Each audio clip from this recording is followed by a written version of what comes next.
लेकिन दोस्तों, कहानी यही नहीं रुकती। असली तूफान तो अब आएगा। सीरियल तुमसे तुम तक में अब वो धमाका होने वाला है जिसने पूरी कहानी की दिशा बदल देगी। जो सच सालों से दफन था, जो सच से सब भाग रहे थे, वो सच अब दरवाजा तोड़कर बाहर आएगा।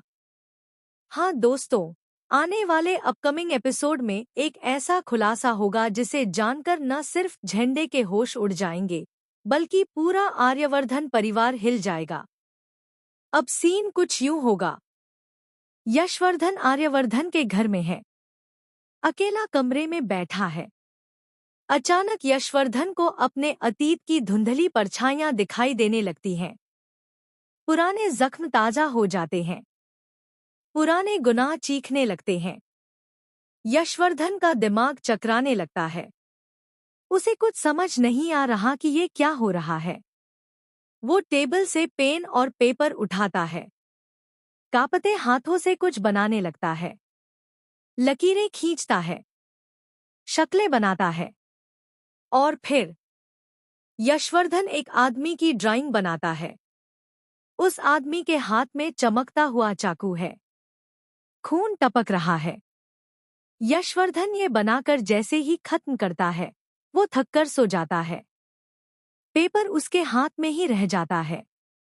वो ड्राइंग उसके हाथ में दबी रह जाती है। उधर झेंडे झेंडे आर्यवर्धन को ढूंढता हुआ आर्यवर्धन के घर पहुंच जाता है।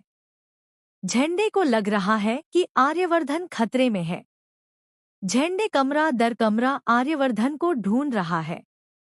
उसका दिल बैठा जा रहा है।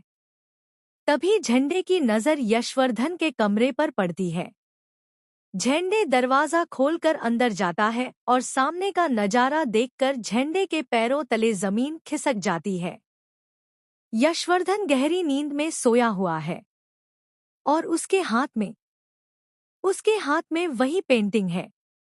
वही ड्राइंग है जिसमें एक आदमी बना है और उसके हाथ में चाकू है। झेंडे की आंखें फटी की फटी रह जाती हैं। झेंडे का सांस रुक जाता है।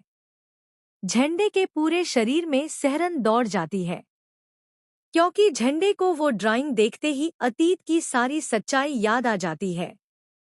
वो सच जो झेंडे और आर्यवर्धन ने सालों पहले दफना दिया था। वो सच जो झेंडे ने सोचा था कि अब कभी किसी को पता नहीं चलेगा। झेंडे कांपती आवाज में चीखता है, नहीं, ये नहीं हो सकता। ये कैसे हो सकता है? हमारा अतीत फिर से हमारे सामने नहीं आ सकता। वो कब का बुझ चुका है। वो कब का खत्म हो चुका है। मेरे और आर्य के अतीत की सच्चाई अब किसी का